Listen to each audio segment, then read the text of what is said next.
Hello, and welcome to Infidelity Tales Lab. Your support means everything to us.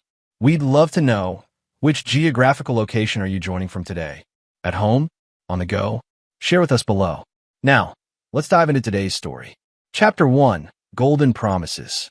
Bryce Harmon stood at the edge of the construction site, surveying what would soon become Axiom Tower, the jewel of Lakeshire's skyline.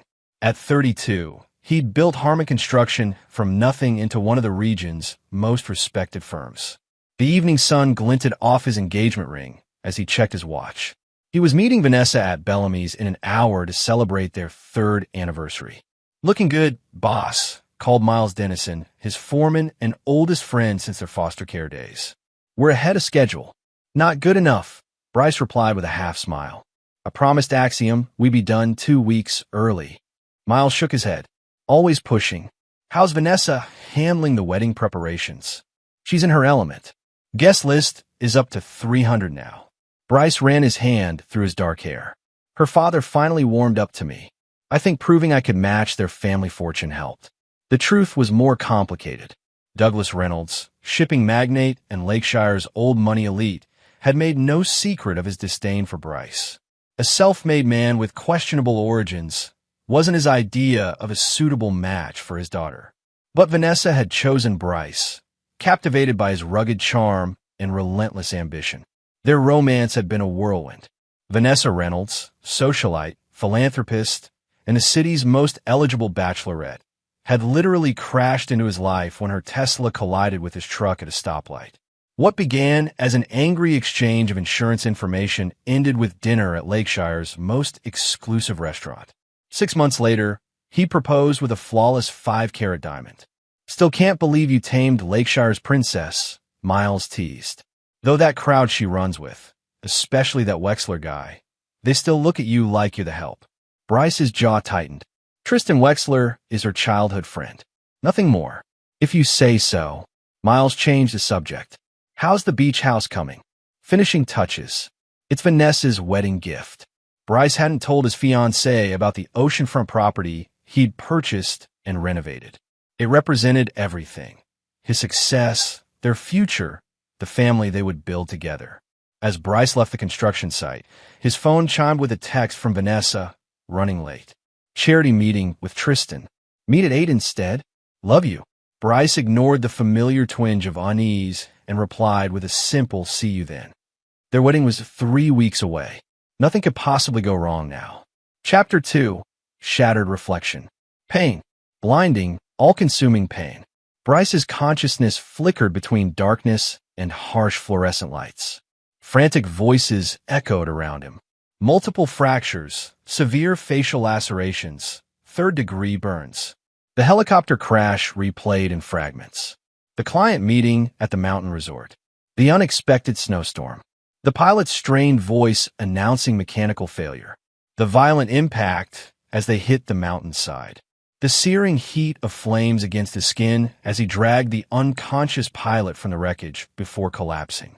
3 days later, Bryce awoke in the burn unit. Miles was there, his expression telling Bryce everything before the doctors explained. The right side of his face and body had sustained severe burns and lacerations. He'd undergone the first of what would be many reconstructive surgeries, but the doctors were clear. The scarring would be permanent and significant. "Vanessa?" Bryce asked, his voice barely a whisper. "She's been here," Miles answered, not meeting his eyes. She needed some air." When Vanessa finally visited, her reaction was worse than anything Bryce could have imagined. She flinched visibly at the sight of him, her perfect features contorting into poorly disguised repulsion. "They say you were heroic," she said, maintaining distance from his bed. "Saving the pilot like that. Where have you been?" Bryce asked, noticing the absence of her engagement ring. Tears welled in her eyes. "I've been trying, Bryce, but I can't. I just can't do this." "Do what?" His heart raced despite the medication. "The doctor showed me simulations of what you'll look like after all the surgeries. You'll still be disfigured." She looked away.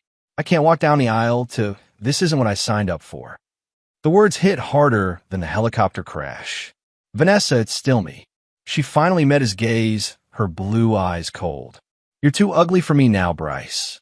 She placed the engagement ring on his bedside table. "We both know appearances matter in my world. No one will want you looking like this." As she turned to leave, Bryce glimpsed Tristan Wexler waiting in the hallway, his hand reaching for Vanessa's as soon as she exited. Through the haze of pain medication, something crystallized in Bryce's mind. This wasn't just about his scars. This betrayal had been brewing long before the crash. Chapter 3: Ashes and Embers. The next 18 months nearly destroyed Bryce. The physical pain of multiple surgeries paled compared to watching his life unravel. Harmon Construction hemorrhaged clients after his extended absence. The banks circled like vultures as projects fell behind. His life savings evaporated into medical bills not covered by insurance. The final blow came when Axiom Tower, his pride and joy, was reassigned to Wexler Development. That night, Miles found Bryce in his apartment, surrounded by empty whiskey bottles and newspaper clippings announcing Vanessa and Tristan's engagement. "You look like shit," Miles said bluntly, opening the curtains to let in sunlight for what seemed like the first time in months. "Did you know she was sleeping with him while we were engaged?" Bryce asked, his voice hollow. "I suspected." Miles sat across from him. "Everyone in Lakeshire is talking about their fairy tale romance. How they were always meant to be together." Bryce laughed bitterly. "They're calling it a blessing in disguise that the accident revealed her true feelings before we married." "Accident?" Miles frowned. "The helicopter crash. Mechanical failure," they said. Bryce pushed forward a folder he'd obtained from a private investigator. Except it wasn't. Someone tampered with the fuel line. Miles flipped through the photos, his expression darkening. "You think Wexler arranged it? I think he wanted me out of the way. Dead would have been convenient. Disfigured was an acceptable alternative." Bryce stood, steadier than he'd been in months. "The crash was meant to eliminate me. Instead, it revealed who my enemies are." That night, after Miles left, Bryce stood before the mirror, truly examining his scars for the first time. The right side of his face was a landscape of ridged tissue and grafted skin. His once handsome features were now a stark contrast of before and after. "No one will want you," Vanessa's words echoed. Bryce's fist crashed into the mirror, shattering his reflection into 1,000 pieces. As blood dripped from his knuckles, something awakened within him, a cold, calculated resolve. He would rebuild himself, his body, his fortune, his power, and when he had everything, he would take from them what they valued most. Not with the quick vengeance of a wounded animal, but with the patient, methodical destruction of a predator who knows exactly when to strike. Chapter 4: Phoenix Strategy. 3 years after the crash, Bryce Harmon had vanished from Lakeshire's social consciousness. In his place emerged B.R. Harmon, founder of Phoenix Ventures, a shadowy investment firm operating from Seattle. Few connected the reclusive financier to the failed construction company owner. Bryce preferred it that way. The extensive reconstructive surgeries had restored functionality, but left him with a distinctive appearance. He'd grown a precisely trimmed beard to cover the worst scars and adopted custom-tailored suits that exuded power and commanded respect. His transformation began with Vivian Mercer, a venture capitalist who'd seen something in Bryce when she visited him in physical therapy. "You've got the hunger," she'd said, "the kind that comes only after you've lost everything." Under Vivian's mentorship, Bryce leveraged his intimate knowledge of construction and real estate, combined with an almost supernatural ability to predict market trends.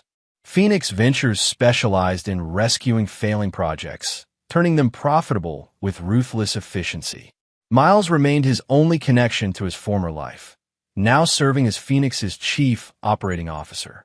Together, they built an empire in the shadows, with one purpose driving every acquisition, positioning Bryce to return to Lakeshire at the perfect moment. The Reynolds-Wexler wedding announcement is everywhere. Miles mentioned during their weekly strategy meeting, sliding a society page across the desk. Bryce glanced at the photo of Vanessa in Tristan's arms, her smile radiant as she showed off her enormous diamond ring. 4 years of engagement.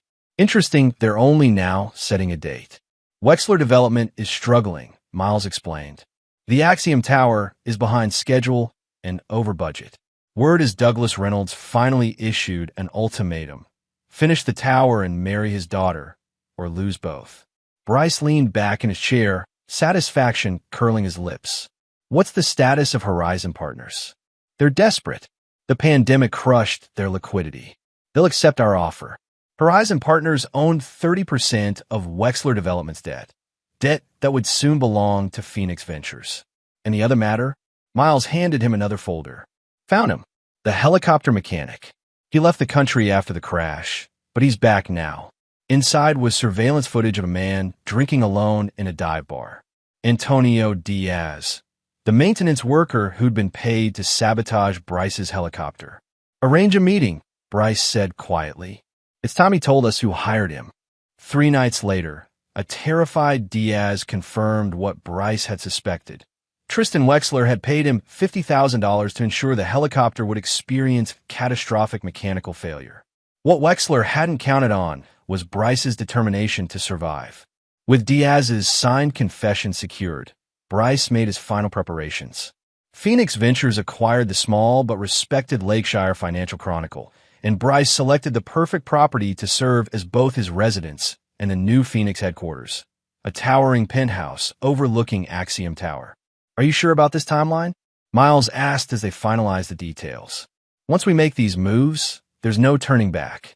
Bryce stared out at the Seattle skyline one last time. I've waited 4 years. It's time Lakeshire remember my name. Chapter 5. Calculated Ascension. Bryce's return to Lakeshire was meticulously orchestrated. Phoenix Ventures announced its relocation with the purchase of the Hammond Building, a historic landmark directly across from Axiom Tower. The local business community buzzed with speculation about the mysterious B.R. Harmon, who had amassed a fortune seemingly overnight. Vivian Mercer arranged Bryce's first public appearance at the annual Chamber of Commerce Gala, an event certain to include the Reynolds and Wexler families. Remember, Vivian cautioned as they entered the ballroom, your goal tonight isn't revenge. It's establishing dominance. The room quieted as they entered. Bryce, now 37, carried himself with the magnetic confidence of a predator. The scars visible above his beard only added to his mystique. His custom Brioni suit and the intensity of his gaze drew attention from everyone, particularly Vanessa Reynolds. She stood across the room beside Tristan, her expression shifting from curiosity to shock as recognition slowly dawned. The champagne glass slipped from her fingers, shattering on the marble floor. Looks like your ex-fiancée remembers you, Vivian murmured. She's not important tonight, Bryce replied, though he noted with satisfaction how Vanessa whispered urgently to Tristan, whose face drained of color. Douglas Reynolds approached first, business instincts overriding social awkwardness. Mr. Harmon, we're honored to have Phoenix Ventures in Lakeshire. I don't believe we've formally met. Actually, we have, Bryce replied, his voice deeper and more commanding than in his previous life. I was once engaged to your daughter. Reynolds paled. Bryce? We thought you'd left Lakeshire. I did. Now I'm back. Bryce scanned the room, noting the whispers spreading like wildfire. Phoenix Ventures has significant plans for this city. Throughout the evening, Bryce navigated the social battlefield with precision. He announced Phoenix's first Lakeshire project, a $300 million development that would employ local workers, specifically those laid off when Wexler Development downsized. He watched Tristan seethe from across the room, unable to confront the man who was simultaneously his greatest nightmare and his potential financial savior. Horizon Partners had made it known that Phoenix now held significant leverage over Wexler Development. The next morning, the Lakeshire Financial Chronicle's front page featured Bryce's photograph under the headline, Phoenix Rises, Mysterious Billionaire Returns to Transform Lakeshire. Within weeks, Bryce had systematically infiltrated every aspect of Lakeshire's business community. He donated $20 million to the hospital that had treated his burns, establishing the Harmon Center for Reconstructive Surgery. He purchased the land surrounding Wexler's flagship development, effectively controlling access to utilities and transportation. When Axiom Corporation expressed concerns about Wexler Development's delays, Bryce was there with solutions and alternatives. His revenge wasn't just personal, it was comprehensive. "Vanessa's been asking about you," Miles reported during their daily briefing. "She's reached out to mutual acquaintances, trying to arrange an accidental meeting." Bryce smiled coldly. "Make sure she gets nowhere near me. And Wexler, he'll come to us soon enough. He has no choice." Bryce examined the latest financial reports. "How are we positioned for the market correction?" "Perfectly. When it hits, we'll be able to acquire everything on our list, including controlling interest in Reynolds Shipping." The economic downturn struck 2 months later, precisely when Bryce had predicted. As businesses throughout Lakeshire struggled, Phoenix Ventures thrived, strategically acquiring competitors and suppliers until Bryce controlled a business ecosystem that quietly strangled Wexler Development's operations. The Lakeshire Financial Chronicle, now firmly under Bryce's editorial direction, ran a cover story featuring his full-page photograph, "Visionary Leader: How B.R. Harmon Became Lakeshire's First Billionaire." That evening, Bryce's phone registered the first of what would become hundreds of calls from Vanessa Reynolds. He let it ring unanswered. Chapter 6: Perfect Positioning. The market correction Bryce engineered devastated Wexler Development. Tristan's company, already struggling with the over-budget Axiom Tower, now faced bankruptcy. The Reynolds-Wexler wedding was postponed indefinitely as Tristan scrambled to save his family's legacy. Bryce watched from his penthouse as workers removed the Wexler Development logo from the Axiom Tower construction site. Phoenix Ventures had acquired the project through a web of shell companies, ensuring neither Tristan nor Douglas Reynolds knew who had delivered the killing blow. "Wexler's requesting a meeting," Miles announced, entering Bryce's office with a satisfied grin. "Says he has a proposal that could benefit both parties." "Schedule it for Friday," Bryce replied. "Let him stew a few more days." "And Vanessa?" "That's her 218th voicemail since the magazine cover." Miles held up Bryce's phone with its notification of missed calls. "Have you analyzed the messages?" "As you requested. First 20 were shock and questions. Next 50 were reminiscing about good times. After that, increasingly desperate appeals about how she never stopped loving you and made a terrible mistake." Miles grimaced. "Latest ones suggest she's willing to leave Wexler if you'll just speak with her." Bryce's expression remained impassive. "Keep monitoring. Don't respond." His revenge required perfect timing. Every day Vanessa's calls went unanswered increased her desperation. Every hour Tristan waited for a meeting diminished his leverage. Meanwhile, Bryce continued his public ascension. He established the Phoenix Foundation, focusing on burn survivors and children from foster care. His carefully cultivated public image was that of a scarred yet compassionate titan of industry, a man who had overcome personal tragedy to build an empire. Few connected these philanthropic efforts with systematic destruction of the Reynolds-Wexler business interests. By the time Douglas Reynolds realized his shipping company was being strangled by Phoenix-controlled ports and logistics companies, it was too late. On Thursday night, one day before Tristan's scheduled meeting, Bryce attended the governor's ball alone. He had declined all romantic entanglements during his rise to power, focusing solely on his mission. This single-mindedness created an aura of mystery that only enhanced his appeal. As expected, Vanessa was there, radiant in a designer gown, though her eyes betrayed her anxiety. Throughout the evening, she maneuvered closer to Bryce, finally intercepting him near the terrace doors. "Bryce," she breathed, touching his arm lightly. "Please, I've been trying to reach you." He regarded her with detached interest, as one might observe an insect. "Ms. Reynolds, how unexpected. I've called you hundreds of times." Her blue eyes searched his face, lingering on his scars with fascination rather than revulsion now. "We need to talk." "Do we? What happened between us?" "I was wrong. Terribly wrong." Her voice dropped to a whisper. "I've regretted it every day." Bryce glanced meaningfully at her engagement ring. "Your fiancé might disagree. Tristan and I, it's complicated. It was never what I truly wanted." She stepped closer, her perfume enveloping him. "You've changed. Become something extraordinary." "Yes," Bryce agreed coldly. "I have. Perhaps we could start again." Her hand rested on his chest, an intimate gesture captured by several nearby photographers. Dinner tomorrow night? For a moment, Bryce allowed himself to remember how deeply he had once loved this woman, how completely her betrayal had shattered him. "I'm afraid my schedule is quite full," he said finally. "I have a meeting with Mr. Wexler tomorrow that may run late." Vanessa paled. "With Tristan?" "What?" "Business," Bryce replied vaguely. "Though I understand congratulations are in order. The wedding is back on." "No. I mean technically, but she composed herself." "Bryce, whatever Tristan wants from you, I should warn you." "Ms. Reynolds," Bryce interrupted, "you had your opportunity to warn me 5 years ago, when I was in a hospital bed, and you decided I was too disfigured to love." He stepped away from her touch. "You've made 218 attempts to contact me. I've ignored everyone. That should tell you everything you need to know about my interest in rekindling any relationship with you." As he walked away, Bryce finally felt a measure of the satisfaction he'd been working toward. But it was merely an appetizer.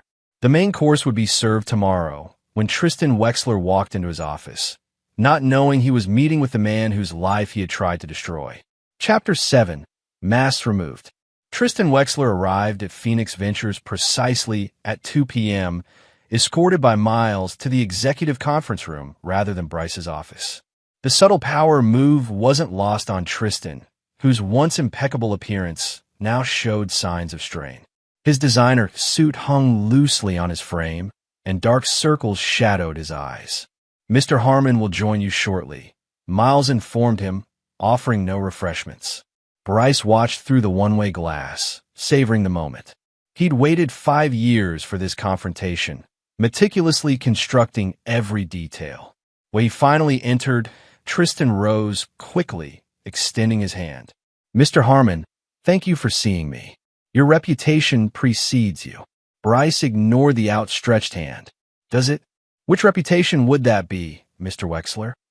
Confusion flickered across Tristan's features. "Your business acumen, of course. Phoenix Ventures has made remarkable inroads in Lakeshire." "Interesting." Bryce circled the table slowly. "I wonder what else you know about me." "Only what everyone knows. You're something of a mystery man." Tristan attempted a collegial smile. "Though I understand you may have previously lived in Lakeshire." "I did." Bryce sat at the head of the table. "In fact, Mr. Wexler, we've met before." "Have we?" "I don't recall." 5 years ago. You were visiting Vanessa Reynolds at Lakeshire Memorial Hospital. She had just returned my engagement ring." The blood drained from Tristan's face. "Bryce, in the flesh, what's left of it?" Bryce's smile never reached his eyes. "Surprised I survived the helicopter crash you arranged?" "I don't know what you're talking about," Tristan stammered, half rising from his chair. Bryce slid a folder across the table. "Antonio Diaz's signed confession detailing how you paid him to sabotage my helicopter. The police have a copy. So does my attorney. And if anything happens to me, the Lakeshire Financial Chronicle will run it as their cover story." Tristan sank back into his chair, his arrogance evaporating. "What do you want?" "I want you to understand what's happening." Bryce pressed a button, and screens around the room illuminated with financial documents. Phoenix Ventures now controls 62% of Wexler Development's debt. We own the land surrounding your remaining projects. We've acquired your suppliers, your contractors, and your financing. "You've been systematically destroying my company," Tristan whispered. "I've been systematically destroying you," Bryce corrected. "Your company is merely collateral damage."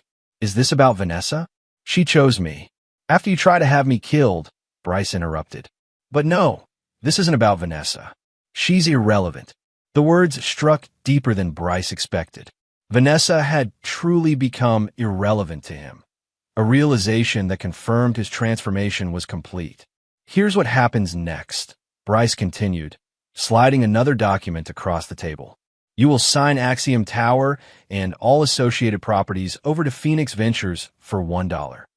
That's a $400 million project, which you can't complete without my cooperation. Your alternative is bankruptcy and prison for attempted murder." Tristan's hands trembled as he processed his options. "And if I sign?" "Phoenix absorbs Wexler Development. You retain a figurehead position with no actual authority. You will announce that your engagement to Vanessa Reynolds is over, and you will leave Lakeshire permanently within 30 days.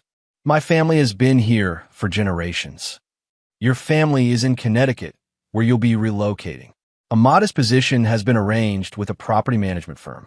You'll earn enough to live, but never enough to rebuild. And if I refuse? Bryce leaned forward. Then I'll take everything anyway, but you'll do it from prison.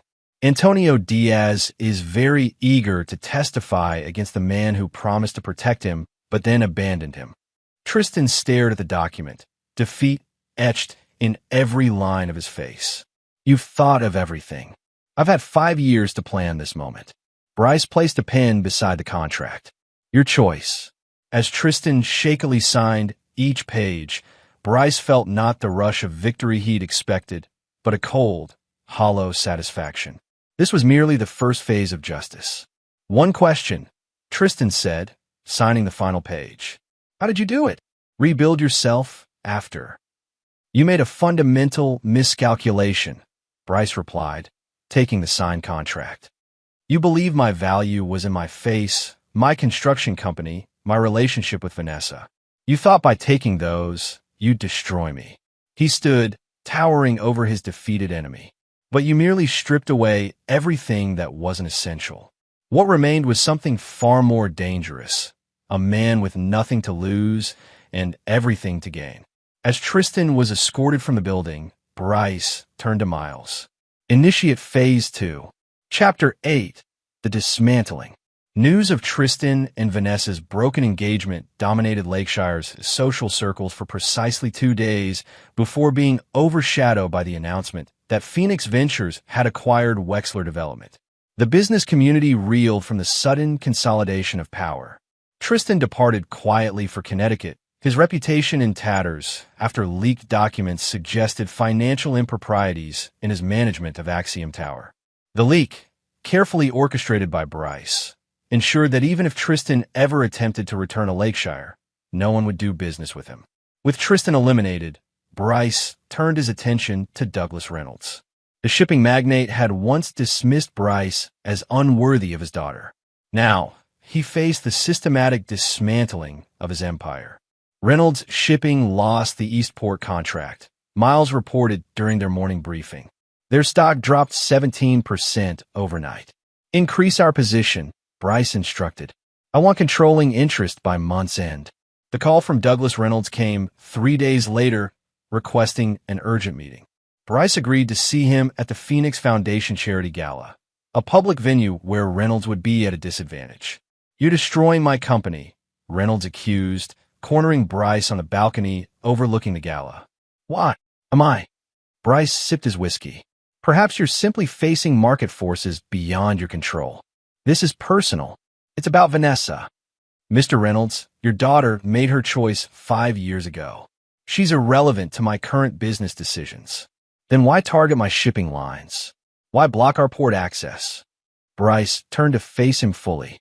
5 years ago, your daughter told me I was too disfigured to love. She said no one would want me. You supported her decision, called it sensible in the circumstances. Reynolds had the decency to look uncomfortable. That was unfortunate, but unfortunate. Bryce's voice remained controlled, but eyes formed around each word. While I was at my lowest point, your family revealed exactly who they were. Now that I'm at my highest, I'm returning the favor. What do you want? Money? An apology? I want you to experience exactly what I did. Watching helplessly as everything you've built is taken from you. Bryce smiled coldly. The difference is you have somewhere to fall. Your family money will cushion you. You'll regret this vindictiveness, Reynolds warned. Vanessa is devastated. She truly regrets what happened. She regrets backing the wrong horse, Bryce corrected. She chose Tristan thinking he was the path to greater wealth and status. Now she sees her mistake. He finished his drink. Give her a message from me, Mr. Reynolds. The next time she calls, I might actually answer, just to tell her that her father is about to lose control of Reynolds Shipping. The following week, Phoenix Ventures launched its most aggressive move yet, initiating a hostile takeover of Reynolds Shipping. The maneuver, combined with the strategic alliances Bryce had formed, left Douglas Reynolds no viable defense. Meanwhile, Vanessa grew increasingly desperate. Her calls to Bryce continued, now accompanied by handwritten letters and attempts to contact him through mutual acquaintances.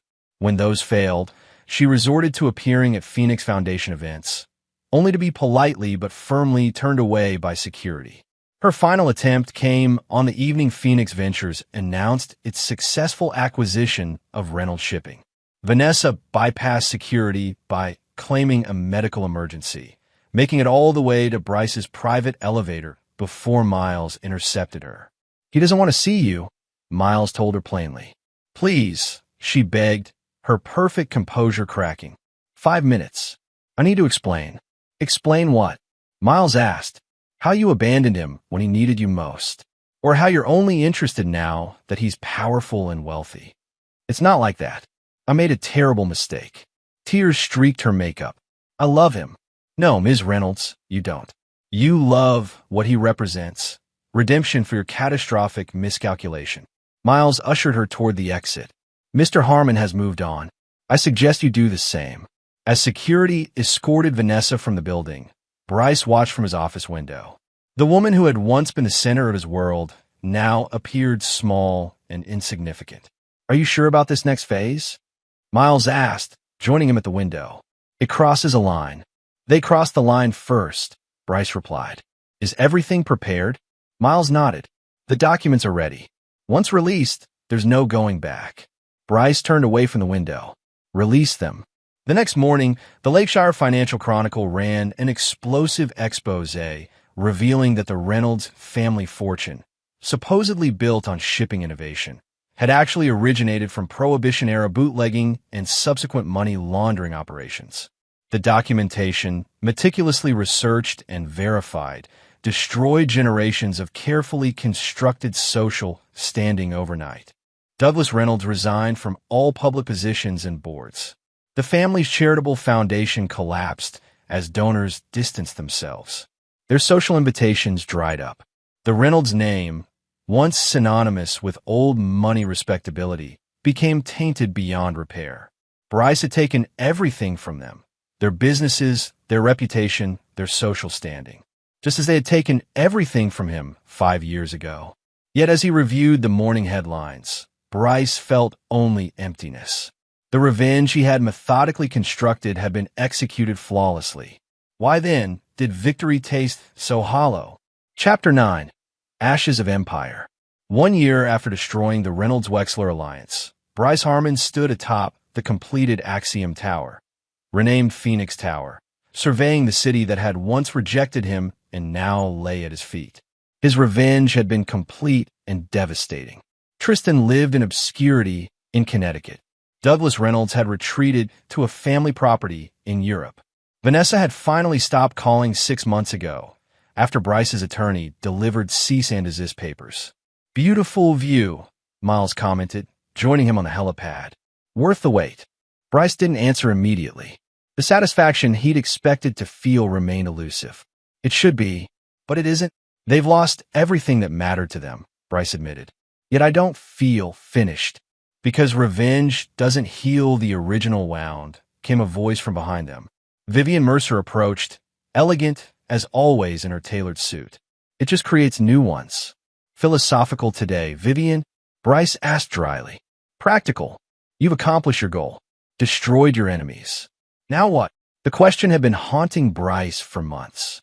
His single-minded focus on revenge had left no room for considering what might come after. "The board meeting starts in 20 minutes, Miles reminded him. "The acquisition of West Coast Technologies is on the agenda." As they descended to the executive floor, Bryce's assistant intercepted them with an urgent message. "Mr. Harmon, there's a woman in reception insisting on seeing you. She says her name is Vanessa Reynolds." Bryce and Miles exchanged glances. "Tell her I'm unavailable," Bryce instructed. "I did, sir. She says she has information about Antonio Diaz that you need to hear." The name caught Bryce's attention. Antonio Diaz had disappeared 3 months ago, shortly before he was scheduled to testify in a newly opened investigation into the helicopter crash. "Give me 5 minutes," Bryce told Miles, changing direction toward the reception area. Vanessa had aged visibly in the past year. Her designer clothes had been replaced by simpler attire, her perfect makeup by a more natural look. When she saw Bryce, she remained seated rather than rushing toward him as he had expected. "You mentioned Diaz," Bryce said without preamble. "What about him?" "He's dead," Vanessa stated flatly. "Apparent suicide in Mexico. The police found a note confessing that he lied about Tristan's involvement in your accident." Bryce's expression didn't change. "Why tell me this?" "Because despite everything, I don't want to see you destroy yourself." She met his gaze steadily. "The investigation will clear Tristan. The evidence you've built your revenge on will collapse. I thought you should hear it from me. Why would you warn me? I've systematically destroyed your family." "Because I loved you once," she answered simply. "Genuinely loved you, before fear and shallow values made me betray that love. Nothing I can say will ever make what I did right. But this information, consider it my final attempt at amends." For the first time in years, Bryce looked at Vanessa, truly looked at her, and saw not the woman who had abandoned him, but a human being carrying her own scars, albeit invisible ones. "What happens now?" he asked. "I'm leaving Lakeshire, starting over somewhere new."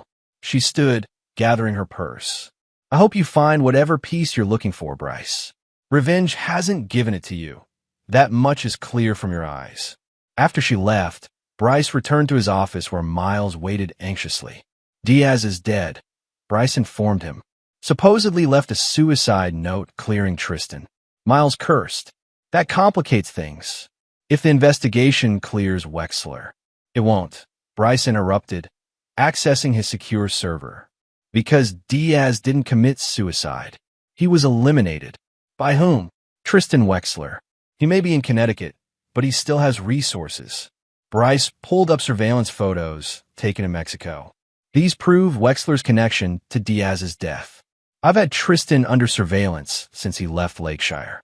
Miles stared at him. "You anticipated this move?" "I anticipated everything." Bryce forwarded the evidence to his attorneys. Tristan just upgraded his charges from attempted murder to actual murder. This ends today. Within hours, authorities in Connecticut arrested Tristan Wexler for orchestrating Antonio Diaz's murder. The evidence provided by Phoenix Ventures' private security firm was irrefutable. Tristan's desperate attempt to clear his name had instead sealed his fate. That evening, as Bryce sat alone in his penthouse, he finally opened the last voicemail Vanessa had left 6 months earlier. Her voice filled the room. "Bryce, I know you'll never listen to this. I know you'll never forgive me, nor should you. What I did was unforgivable. I betrayed you when you needed me most because I was shallow and afraid. I thought appearance was everything. Now I've lost everything that actually matters, and I understand what you felt. I'm not asking for reconciliation or forgiveness. I just want you to know that I recognize the pain I caused, and I'll live with that regret for the rest of my life. Goodbye, Bryce." Bryce deleted the message and walked to the window. Below, Lakeshire continued its evening rhythm, oblivious to the machinations that had reshaped its power structure. He had achieved everything he set out to do. His enemies were destroyed. His power was secure. Yet as he stood alone at the pinnacle of his revenge, Bryce Harmon realized that the scars that truly defined him weren't the visible ones on his face, but the invisible ones on his soul. Those would never heal as long as he remained imprisoned by the past. True freedom, he understood now, wouldn't come from destroying his enemies. It would come from finally walking away from the ruins of what they had taken from him and building something entirely new, something they had never touched. Bryce picked up his phone and dialed Miles. "Change of plans," he said when his friend answered. "Cancel the board meeting tomorrow. We're restructuring Phoenix Ventures, expanding, relocating. Lakeshire holds nothing for me now." "Where to?" Bryce looked out at the city one last time. "Somewhere I've never been. Somewhere without ghosts." As he ended the call, Bryce felt a weight lifting. Not the triumphant exhilaration he had expected from his completed revenge, but something quieter and more profound. He had proven to himself, to Vanessa, to everyone who had discounted him, that he could not be destroyed. Now, it was time to prove something else, that he could be more than the sum of his scars and his vengeance. The man who walked away from Lakeshire 3 weeks later bore little resemblance to either the optimistic contractor of 5 years ago or the vengeful tycoon of recent months. Bryce Harmon had finally embraced the truth that had eluded him throughout his campaign of retribution. His enemies hadn't defined him. His scars hadn't defined him. His revenge hadn't defined him. Only he could do that, and he chose to be unforgiving. And there you have it. Another story comes to an end. What did you think? I'd love to hear your thoughts in the comments below. If you enjoy this story, consider joining our community by subscribing. It means the world to us. For more stories like this one, check out the recommended videos on screen, and I'll see you there.